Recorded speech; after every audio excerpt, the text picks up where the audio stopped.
Alhamdulillah, wassalatu wassalamu ala rasulillah. Baik, terkait fidyah, Allah Subhanahu wa taala berfirman dalam surat Al-Baqarah ayat nomor 184, "Walalladzina yutiqunahu fidyatun ta'amu miskin." Ya.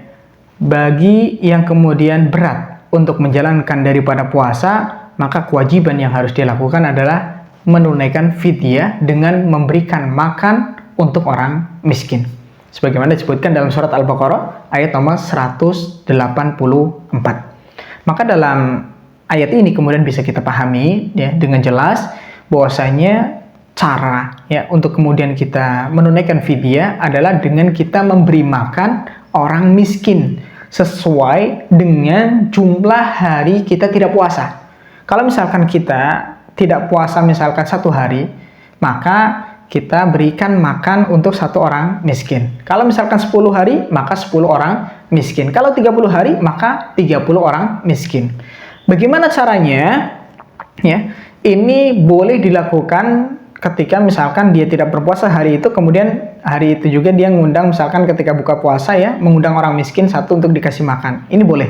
Atau misalkan nanti di akhir, ya, di akhir di misalkan hari ke-30 ya, ketika berbuka puasa dia mengundang misalkan 30 orang miskin karena dia tidak berpuasa selama 30 hari. Maka ini boleh. Yang jelas fidyah itu tidak dibenarkan ditunaikan sebelum puasa itu dilakukan. Ya, contoh misalkan sedang di bulan Sya'ban nih, di akhir-akhir bulan Sya'ban undang 30 orang miskin, kemudian diberi makan. Ini tidak terhitung sebagai fidyah. Ya. Kenapa? Ya, ibadah puasanya belum dilakukan. Ya, maka ini bisa jadi ternilai sebagai sedekah biasa, ya, tidak ternilai sebagai fidyah. Maka perlu diperhatikan di sini. Baik, siapakah saja yang kemudian diperintahkan untuk menunaikan fidyah? Ini perlu dirincikan, ya. Para ulama menjelaskan yang kemudian wajibkan untuk membayar fidyah, ya, diantaranya adalah mereka orang tua yang sudah sangat tua, yang kemudian tidak ada kemampuan lagi untuk mereka berpuasa. Maka kewajiban yang dia lakukan adalah membayar fidyah, ya, bukan qadha. Kemudian juga seorang ibu, ya, yang dia takut akan anaknya, ya, akan keselamatan daripada anaknya. Misalkan ibu menyusui ataupun ibu hamil, ia takut daripada anaknya, maka ini dia harus membayar fidyah, ya, membayar fidyah, ya. Wallahu ta'ala a'lam. Itu terkait daripada aturan seorang itu menunaikan fidyah. Dan ini perlu dicatat teman-teman semuanya, tidak boleh ya fidyah itu dengan uang, ya. Bahkan para ulama menjelaskan ini tidak boleh, dilarang, ya. Ketika misalkan fidyah itu ditunaikan dengan cara memberikan berupa nominal uang, ini tidak dibolehkan.